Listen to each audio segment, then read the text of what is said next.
Équipe numéro 4 pour le cas d'entrepreneuriat collégial. Je vous lirai les instructions du cas pour ensuite laisser les juges se présenter un par un. Vous disposez de 15 à 20 minutes afin de présenter votre solution au juge. Le temps s'écoule à partir du moment où un membre de l'équipe débute la présentation. Je vais vous montrer le temps restant à l'aide de carton. Lorsqu'il vous restera 10 minutes, 5 minutes, 2 minutes, 30 secondes et les 10 dernières secondes vous seront indiquées à l'aide de mes doigts. Si l'un des membres de l'équipe continue à parler à la fin du décompte, je vais le signifier et la présentation s'arrête dès cet instant. Si vous faites moins de 15 minutes, il y aura une pénalité d'1 point par 30 secondes manquantes. Important de ne jamais mentionner le nom du cégep lors de votre présentation. Les juges bénéficieront ensuite d'une période de questions de 5 minutes, lors de laquelle ils pourront vous demander des éclaircissements concernant votre solution. Notez que lors de la période de questions, aucun décompte du temps ne vous est donné, mais si un membre de l'équipe est en train de parler lorsque le compteur affiche 5 minutes, il est autorisé à terminer sa réponse. Les juges peuvent maintenant se présenter. Bonjour, mon nom est Pierre Cluzel, je suis le directeur général de l'Association des clubs entrepreneurs étudiants. Bonjour, je m'appelle Catherine Pigeon, je suis étudiante à l'Église en psychothérapie, puis je suis une des associées du projet César. Nous, on même fait un peu à la maîtrise et à la du projet.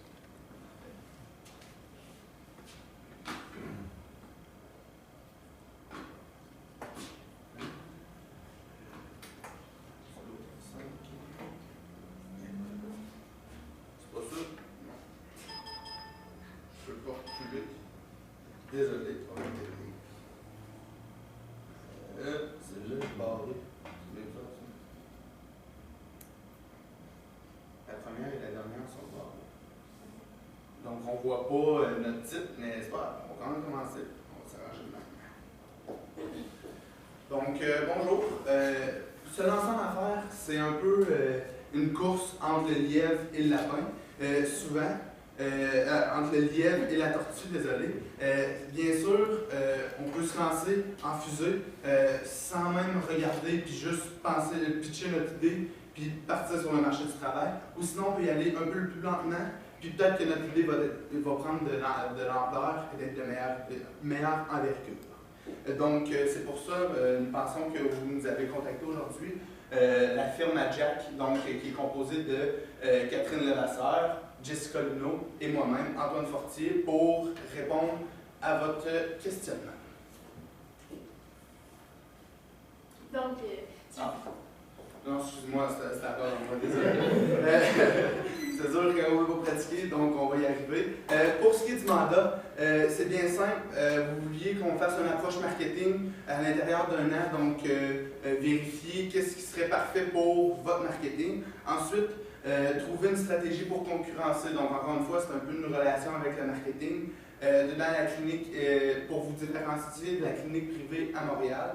Et aussi proposer un plan de vente, donc une liste de prix pour vos traitements. Et donner un avis sur le nom de l'entreprise que vous nous avez mentionné. donc, je vais vous présenter un peu de quoi on va parler aujourd'hui. Donc, pour le plan de la séance, on va commencer un peu avec la personnalité entrepreneuriale. Donc, on va aussi chercher à savoir c'est quoi vraiment un bon entrepreneur, ce qu'il y avait de fort, de moins, de peut-être un peu à améliorer, quoi que ce soit. On va les mettre par rapport à vous deux. Par la suite, on va parler des faits saillants. Puis, on va regarder un peu une nouvelle perspective. Comment que nous, on a vu ça à long terme, selon un échéancier. Qu'est-ce qu'on a évalué qui serait le mieux? Ensuite, on va continuer avec nos stratégies marketing. On a regardé les avantages concurrentiels que vous étiez capable d'aller chercher avec les idées que vous nous avez présentées, l'échéancier sur un an, le nom de l'entreprise, puis finalement le service, les prix selon les sondages, etc. Donc, les faits saillants.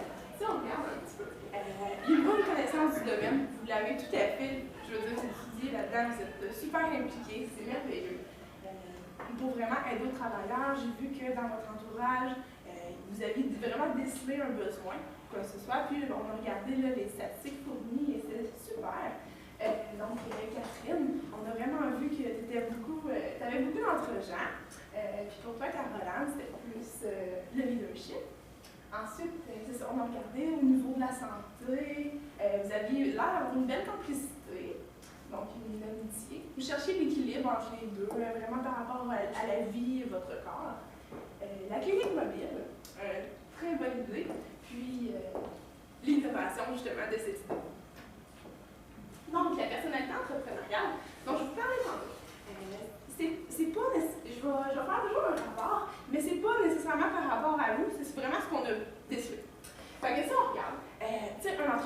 qui est impliqué à 100%, c'est le meilleur. Il faut s'impliquer à 100% pour être capable vraiment d'aller chercher le maximum puis donner la meilleure impression justement au public, qu'est-ce qu'on est capable de leur offrir, etc. Le leadership. Ce que vous n'êtes pas l'air à manquer, l'innovation, la bonne planification. Donc vraiment faire un plan d'affaires complet, regarder ça selon l'échéancier, etc. Donc idéaliste, vraiment aller chercher le meilleur possible. Regardez, tu sais, je veux dire, pas juste viser un petit peu haut, mais plus haut. Au maximum qu'on est capable d'aller chercher, un peu comme ambition en fait. Vision à long terme, il ne faut pas seulement voir à court terme, parce qu'une entreprise, on ne veut pas qu'elle dure seulement un an. On veut que ça soit vraiment l'histoire d'une vie. Puis apprendre de ses erreurs. Justement, des fois, si on fait des petites erreurs, il faut être capable de se relever et de le prendre un bon côté. Donc, c'est ça. Puis, qu'est-ce qu'on a décidé des fois qu'on voit que c'est peut-être moins idéal, comme l'implication partielle. Fait que si on regarde, si on veut s'impliquer seulement quelques heures semaine, des fois à ce moment-là, c'est moins idéal parce qu'on aurait été capable d'aller chercher plus au début. Mais là, à ce moment-là, l'entreprise qui va avoir reçu juste un petit peu moins va peut-être dire, ben, je vais moins vous conseiller à une autre entreprise justement parce que j'ai pas eu le maximum que j'aurais pu avoir, j'aurais voulu avoir plus. Fait que c'est plus à ce niveau-là. Être dictateur, tout à fait le contraire de leadership, au lieu d'aller chercher le meilleur qu'on est capable, juste c'est ça, et on se limite à ça. C'est pas ce qu'on recherche. Voir trop grand. Des fois, là, partir du début, on va partir partout, etc. Il faut vraiment se concentrer, regarder ça. Être impatient, essayer d'aller trop vite. Et c'est pas mal ça. Donc, cibler les priorités. Comme un peu, je vous en parlais selon les saillants et les faits entrepreneuriales. Donc, le service de formation en entreprise. En fait, nous, c'est qu'on a vraiment dit, vous aviez d'excellentes idées. C'était vraiment large, mais on a dit, pour bien commencer, il faudrait vraiment qu'on commence petit et qu'on grossisse. Si au début, ils sont satisfaits avec qu'est-ce qu'on leur offre, si on leur offre des services connexes par la suite, à ce moment-là, c'est peut-être là qu'ils vont être OK, ça c'est intéressant. Oui, je serais prêt, si vous cherchez le bon verbe, là, je serais prêt à aller regarder d'autres services connexes que vous offrez. Justement, parce que j'ai été super satisfaite. Donc, les trois services qu'on a regardés, c'est le service de formation d'entreprise, justement, faire des conférences, et regarder, mon Dieu, je manque de mots. L'ergonomie du poste de travail. Exactement. Un peu comme nous spécifier, mais de manière vraiment une formation fixe sans toutefois dépasser vos aspects, vos connaissances. Tout à fait, merci. Une chance qui est là.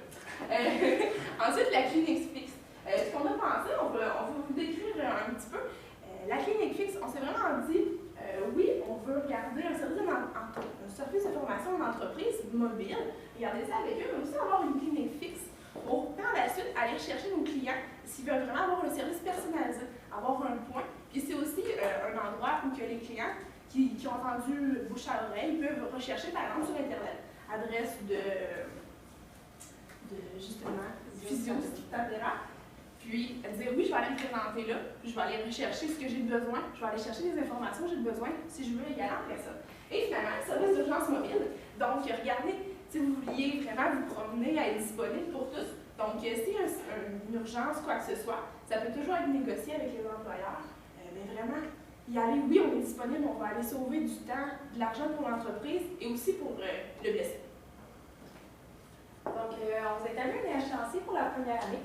Avec les informations qu'on avait, on a pu remarquer que vous n'étiez pas à 100%, comme 40 heures semaine dedans, vous êtes en train de finir une maîtrise, pour d'autres vous êtes impliqués dans plein de choses.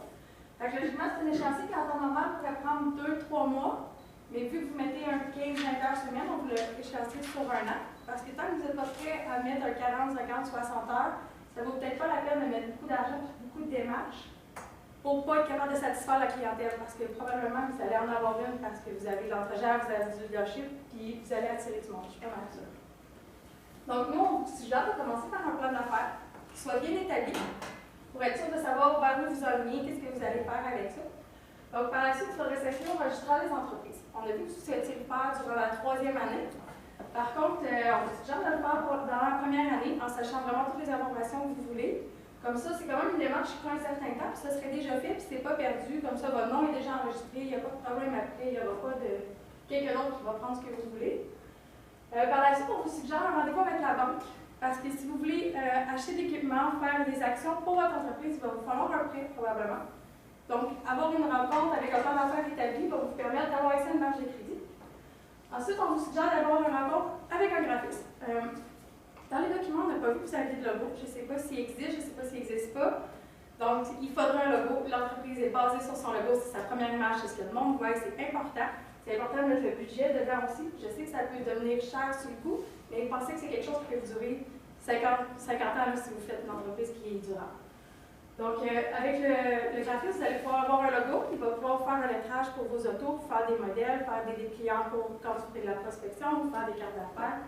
Tout ça, habituellement, c'est comme un package. Pas un package, c'est un package, désolé, dans le 6, que vous avez avec lui qui va vous faire un prix au total. Après, il y a les impressions à payer.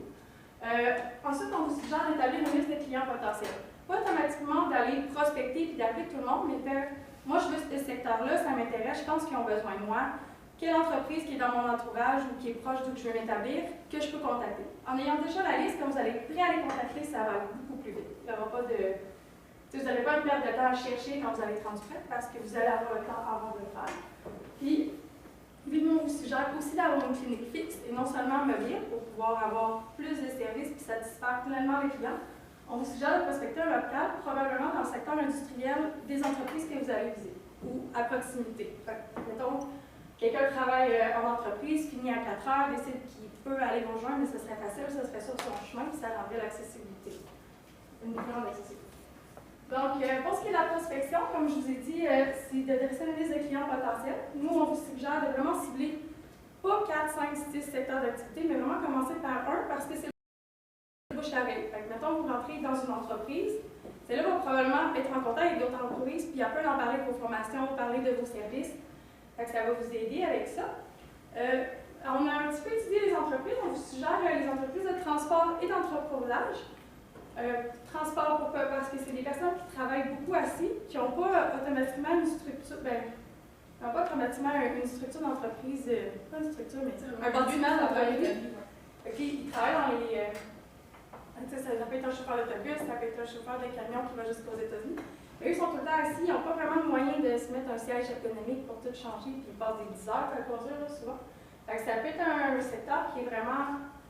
Qui pourrait avoir du potentiel pour vous. Bon, je vais l'avoir. Puis le transport, juste une petite affaire, on peut remarquer que la ville de Montréal a un service de transport, donc c'est une clientèle qui est assurée. C'est rare que la ville va fermer. Donc vous êtes quasiment sûr de subvenir à vos, dans le fond, de faire les revenus nécessaires pour subvenir à vos dépenses. Donc, comme deuxième secteur qu'on vous proposait, ce serait plus peut-être les services professionnels, les bureaux. Je sais qu'il y a beaucoup de personnes qui ont besoin d'aide, de conseils en ergonomie, qui sont suivis pour des vidéos. On voit beaucoup de bursites dans les tours à bureau, de choses comme ça, à cause qu'on travaille avec la souris, on est mal placé. Les personnes ont des mauvaises postures. Je pense que des formations et aussi des rencontres individuelles avec les personnes pourraient être vraiment valorisantes dans une entreprise comme ça. Donc, ça serait une belle place à visiter. On vous suggère, dans la deuxième année, je sais qu'on n'en parlait pas dans le mandat, mais quand même, dans la deuxième année, on vous suggère de faire une prospection dans les entreprises. Vraiment, de cette façon-là, vous pouvez y aller dans les fortes entreprises, sans vous louer un kiosque, parce qu'on sait que c'est dispendieux. Juste d'aller vous promener, parler aux personnes qui sont là, parler de vos services, laisser vos dépliants, laisser vos cartes, parler au monde qui sont là. Ça ne coûte pas grand-chose, ça vaut la peine. Si c'est un client que vous récupérez, c'est un client, ça vaut déjà ça. Puis donc, les entreprises, la prospection directement aux entreprises. Donc, qu'est-ce qui fait que vous allez vous démarquer des autres? Vous allez avoir une flexibilité, vous avez une diversité de services. Oui, vous êtes physio à la base, mais vous avez un peu plus que ça. Puis si vous voulez être mobile, comme on parlait du service d'urgence, un employeur vous appelle, il y a quelqu'un qui s'est blessé, mais c'est juste son épaule qui a de la misère, son genou qui a de la misère, il n'y a peut-être pas besoin d'aller attendre 10 heures à l'urgence pour se faire dire qu'il va passer 2 jours chez vous. Si vous vous déplacez en service d'urgence dans des plages horaires que vous décidez ou dans des plages qui n'est pas fixe, dépendamment, mais peut-être que vous pouvez sauver une économie d'argent parce qu'il va avoir son employé qui va être capable de retravailler après que vous ayez vérifié et qui va avoir manqué 2 heures ou manqué 2 jours. Donc, ça peut être intéressant pour les employeurs.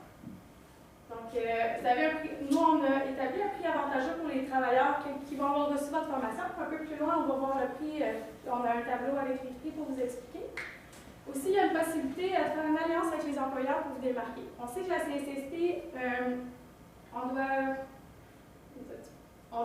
les employeurs doivent donner 1% de leur masse salariale, c'est ça? Ça, c'est à la formation. Donc, à la CSST, ils doivent cotiser un certain pourcentage sur le salaire brut.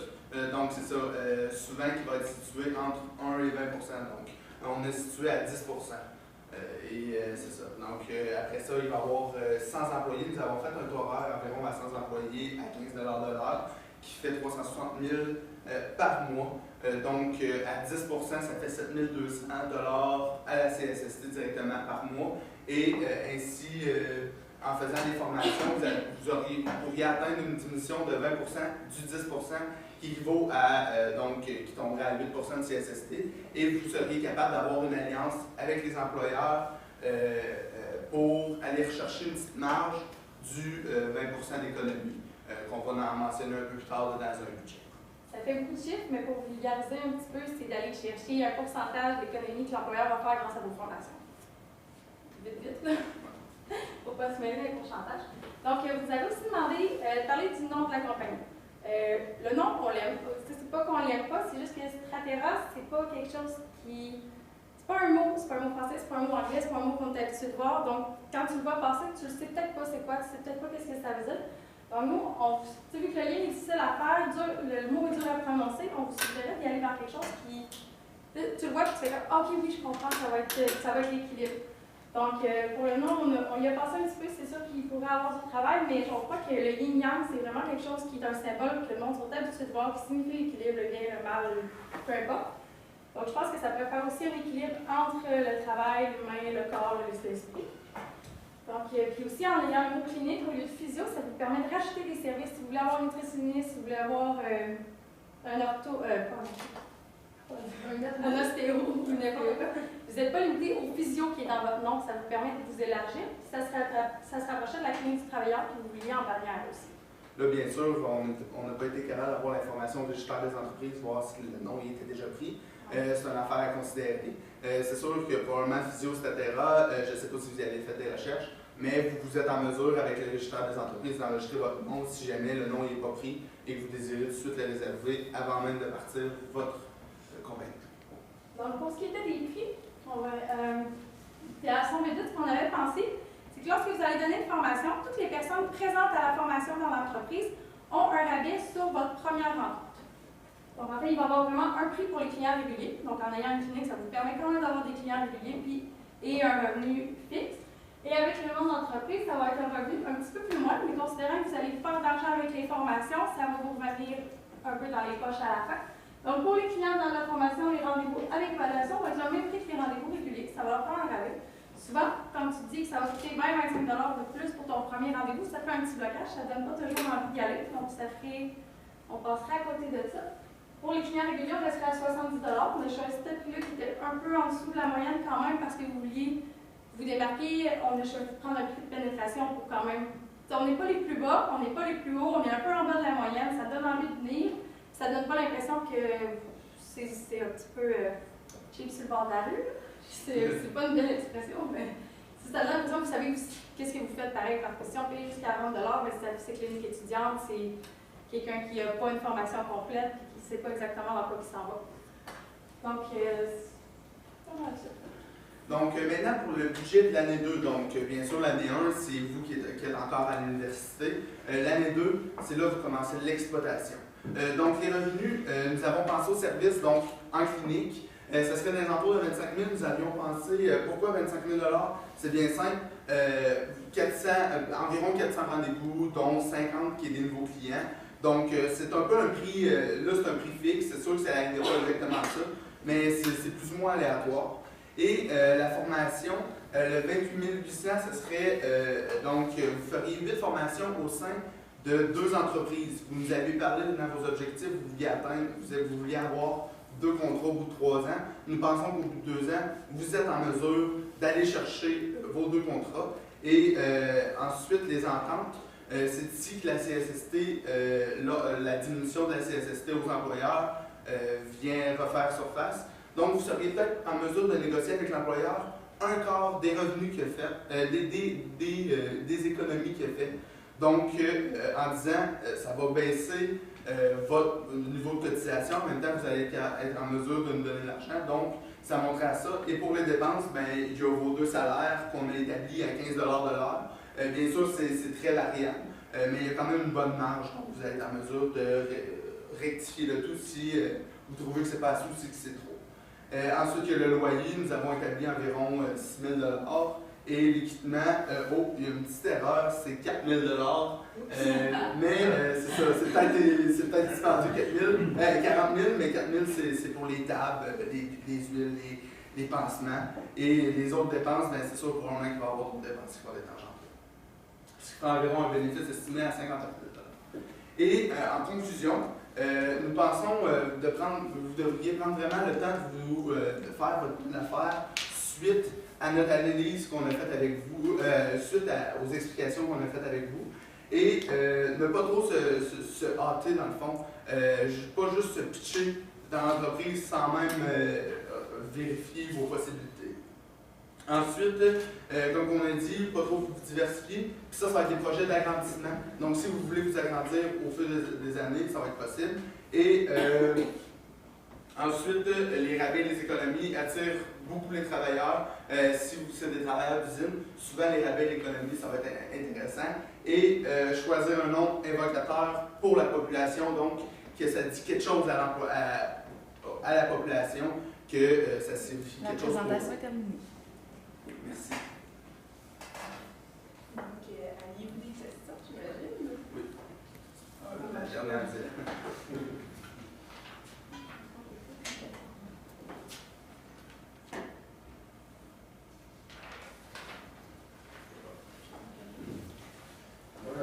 J'avais même par rapport au niveau des que vous parlez de l'échéancier.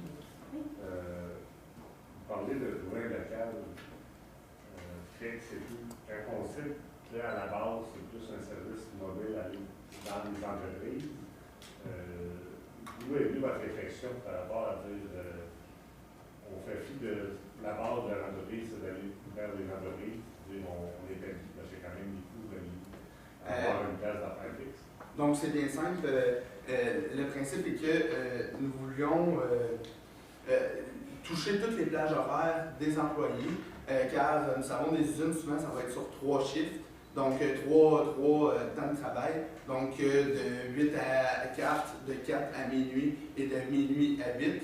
Et nous avons pensé justement que si jamais l'employé finit à 4 heures, puis la seule place que vous avez, c'est à 6 heures, ça ne tentera probablement pas de rester dedans son domaine, dedans son entreprise pendant 2 heures à pas trop savoir quoi faire. Puis je ne suis pas sûr que l'employeur va vouloir que vous preniez du temps de travail sur une chaîne pour pouvoir régler son robot ou quelque chose comme ça. Donc c'est pour ça qu'on gardait la formation, aller chercher une alliance avec l'employeur à la place. Tout en, si je peux rajouter un petit peu, mais c'est surtout aussi, on adorait votre idée justement d'être mobile, etc.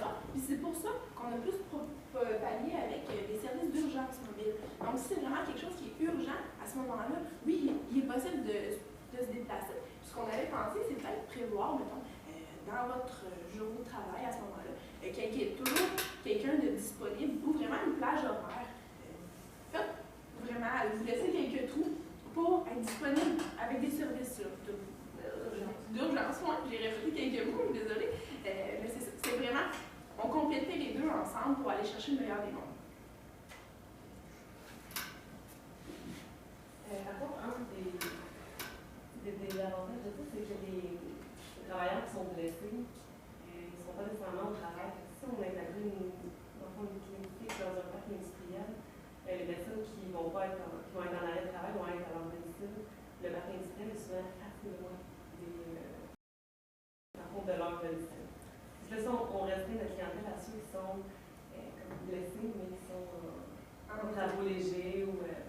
Je peux-tu me permettre une question? En fait, en disant, on n'était pas pour ça si vous vouliez aller sur les heures de travail. travail, faire de la physio avec du monde, pendant qu'ils travaillaient ou. Et là, si vous me dites que c'est aller avec des blessés chez eux, là, il y a une autre façon de rajouter, en plus d'avoir les plages d'urgence, vous pourriez rajouter des plages pour la clientèle à la maison. Là, ça devient vraiment intéressant. C'est juste qu'on s'était dit qu'aller en entreprise, aller sur un corps de travail de quelqu'un, lui prendre 1 heure de son temps, qui est quand même un revenu pour l'employeur, c'est rare que les employeurs vont tolérer qu'il se fasse soigner pendant 1 heure sur son heure de travail, qui va être payé pareil, et qu'en plus, il va payer le physio. Ça me surprendrait. Ben, ça se peut, mais ça me surprendrait beaucoup. Mais si c'est d'aller à la maison, chez quelqu'un qui a été blessé au travail, là, ça devient quelque chose de vraiment intéressant. Bon, on l'avait peut-être pas compris. Non, mais c'est vraiment une bonne idée. Nous autres, on a regardé ça Puis, comme on voit ça, le parc industriel à Montréal, c'est proche de l'aéroport Pierre-Trudeau. Donc, c'est vrai, c'est un accès très simple à se rendre là quand même. C'est des grandes routes, donc c'est sûr, s'ils habitent en banlieue, peut-être vous rapprochez peut-être de la banlieue un peu, tout en restant quand même proche du parc industriel. Donc, vraiment, aller chercher un juste milieu dans tout ça, les points qu'on vous apporte peuvent ne pas être assez précis pour pouvoir dire hey, c'est vraiment la meilleure place à aller dans le parc industriel.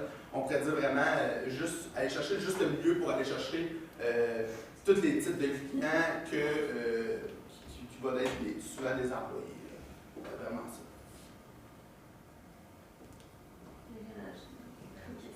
C'est beau. Bon, ben, merci beaucoup. Merci beaucoup.